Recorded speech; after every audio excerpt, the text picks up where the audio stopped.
الله اکبر.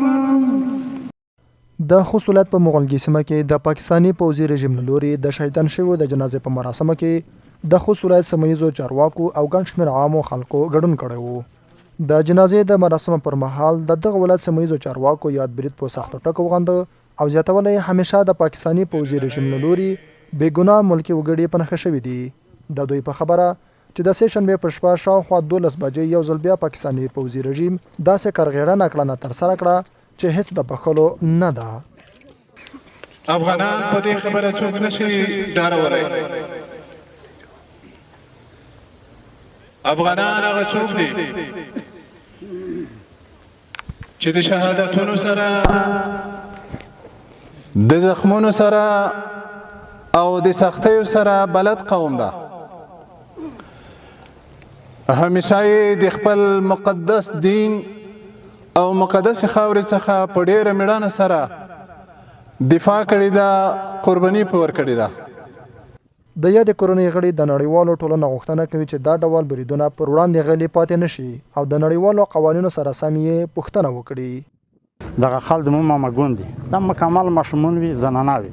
په داسې کې نه حکومت شته، په داسې کې نه ټي ټي پي شته، په داسې کې نه بل شی شته. خو د افغانستان سره هر وخت پاکستان چې کوم مشکل جوړ کړی دي د ملکي خلکو سره دي. دا هر وخت موږ غندلي ما دي، بیا یې غندو. د نړیوالو نه مو غوښتنه دا ده چې دومره زیات شمېر خلک چې شهیدان کېږي، وژل کېږي په ناحقه، باید پوښتنه وشي. د سیمې اوسېدونکي یا د پیښه همدردونکې بلله او زیاتولی چې په دغه برید کې د ملکي کس کور په نښه شوی چې پکې 10 کسان شهیدان او 3 نور ټپیان شوي دي.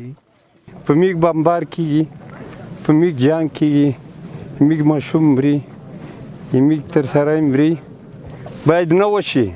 پرېږده پاکستان خو ظالم دی، 7 سال وکوله یې مړه کړي، 7 سال وکوله یې مړه کړي.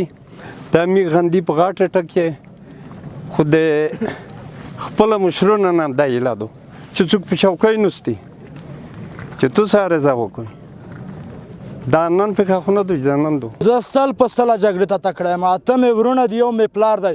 په لا اله الا الله محمد رسول الله چې دا مې ټول ورکړي نه وي، په والله بله زه به افغان نه وم چې دا مې ورکړي نه وي. دغه ماشومان چې مو ولیدلې 3 میاشتې ماشومان وي، تقریبا کال وي، دا ټول ماشومان په وینې کې خط پت کړي دي، کتنه یې وبستلي دي. ویلې دومره ظلم افغانانو سره کوي. د یادونې وړ ده چې د سې شنبې په شپه شاوخوا 12 بجې د پاکستاني پوځي رژیم له لوري د خوست ولایت په ګډون سربیره په کونړ او پکتیکا کې هوایي بریدونه شوي چې پکې زموږ یو شمېر هیوادوال شهیدان او ټپیان شوي دي.